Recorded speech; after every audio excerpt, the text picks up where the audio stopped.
Welcome to Boleo Media and subscribe.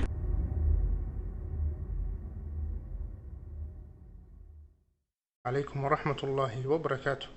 kusoo dhawaada barnaamijkii aan ugu talagalnay dadku inay ka faa'iideystaan isla markaana ku saabsanaa arrimaha socdaalka Canada ee sida wadankan lagu yimaado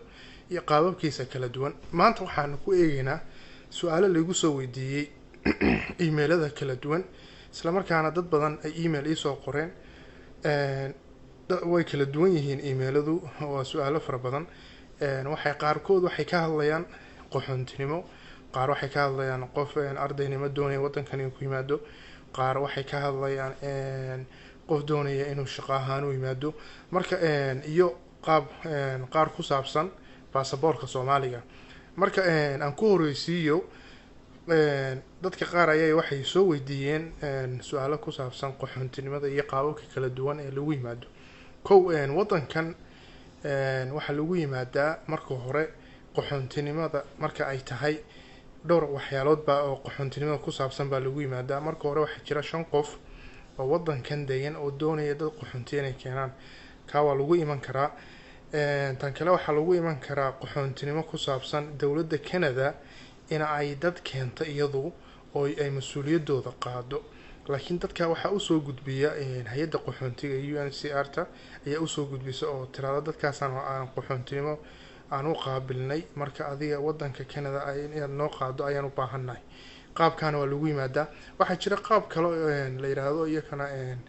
community ahaan in lagu yimaado waxa jira community wadankan ka dhisan Canada isla markaana oo maaragtay qaarkood diiniyan ku salaysan qaarna humanitarian ku salaysan kuwaasina qaxoontiga way keenaan dadka qaxoontiga waxa jira dad qoysaskooda qaxoonti ahaan ay loo aqoonsaday oo maaragtay wadankan degan isla markaana doonaya dadka qaxoontiga inay keenaan dadkaasina way jiraan waxa kamid ah qaraabadaada family-gaaga waxa kamid ah hadii walaasha ciyaalkeeda oo kale ama walaalka ciyaalkiisa oo kale oo labada laakiin waalidiintu ay dhinteen oo kale oo agoona waad keeni kartaa adigoo hadda halkan wadankan degan marka qaababkaas marka qaxoontiga laga Welcome to Boleo Media and subscribe. inay keenaan dadkaasina way jiraan waxa kamid ah qaraabadaada family-gaaga waxa kamid ah hadii walaasha ciyaalkeeda oo kale ama walaalka ciyaalkiisa oo kale oo labada laakiin waalidiintu ay dhinteen oo kale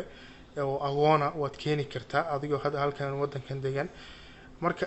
qaababkaas marka qaxoontiga laga hadlayo lagu yimaadaa tan ardaynimada dadka ardaynimadana iyadana waxa lagu yimaadaa qofku marka uu doonayo inuu wadankan ardaynimo ku yimaado waxa weeye oo arday uu yahay international oo wadankan aan deeganeyn waxa jira wuxuu u tagayaa safaaradda ugu dhow marka halkaas uu application ka dalbanaya hadii kalena wuxuu ka dalban karaa sidoo kale wuxuu ka dalban karaa online-ka application-ka online-ka waad ka buuxin kartaa oo online-ka ay ka jecel yihiin oo ka fudud waqtiga online-ka wuxuu qaataa baan u maleynayaa wuxuu qaataa 4 weeks halka uu ka qaato application-ka oo safaaradda u geenaysid waxa laga yaabaa dhowr bilood inuu ka qaato sometimes 6 bilood buu qaataa ama waxay ku xiran tahay wadanka aad degan tahay marka tan ay jecel yihiin iyagu warqadaha online-ka markaad ka buuxisid wax walba waad u iskaan gareynaysaa online ahaan baad marka ugu diraysaa lacagta online baad ku bixinaysaa marka waxa weeye taasina waa taa weeye tan shaqadana sidoo kale waa sida waxay la mid tahay tan ardaynimada ama safaaradda u tagaysaa ama online-ka ka buuxinaysaa marka hore laakiin waa inaad heshid xirfadda aad doonaysid wadanka inaad kaga shaqaysid waa inaad shirkad aad la soo xiriirtid ama dadka immigration-ka ku takhasusay intaad la soo xiriirtid dadkaasina runtii lacag badan bay qaataan waxa weeye oo dadka qaarkood waxa weeye lacag fara badan ayay saaraan